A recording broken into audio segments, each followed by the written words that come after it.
Well, in the past we always used to think that there was a price per molecule of carbon, and of course since the massive acceleration of shale gas extraction in the United States coupled with the downturn in the global economy, we've seen a glut of shale gas in the US, collapse of shale gas prices, and a big disconnect from oil.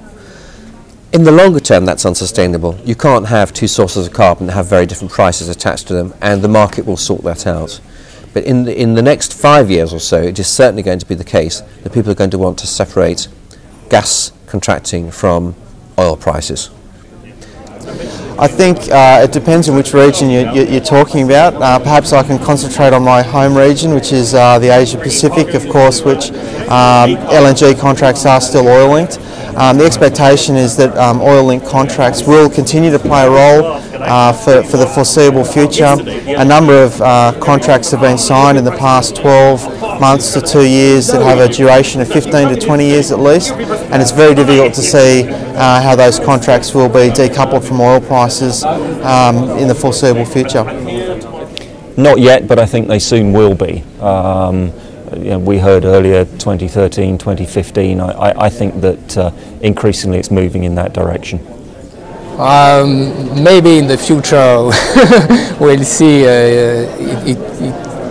Maybe it will be things of the past, but I think that today it's not the case, and there will be still a long path towards the end of the oil indexation in their long-term contracts. I would say so, but obviously I suppose I'd be quite biased in that we are looking at promoting liquid gas markets across Europe. I think we're seeing that the correlation between the two has strongly decreased since 2008, and there hasn't been a coupling of the two prices since. So in that respect, as markets expand and open up, I do think they are a thing of the past. Well, no, they're not. They still very much so exist. They're in force, and we'd like to think that bringing transparency to market will hopefully show how fundamentals are a more accurate picture of the supply-demand balance. That's one of the things that we're trying to do here at Bentek Energy. But as we were discussing, the spot market is still extremely small. That linkage is still very strong, and it certainly isn't going to disappear anytime soon.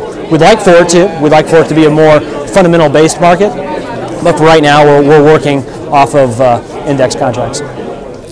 Well, you know, my training as an economist tells me that where there are arbitrage opportunities, but you know, in different markets, they ought to be taken. But these oil-linked contracts have persisted, and we see some continuation of new ones. You know, I think eventually the global gas market will become more integrated, and it will be harder and harder to maintain them. But a thing of the past would be a little premature, I believe. I think that's the case, and we need to distinguish two different things here. We will still have long-term contracts, but they will not necessarily be oil-based. There will be many contracts which will still have long life. They will gradually expire. Some of them may return. But if gas will have future in Europe, this should be decoupled from oil.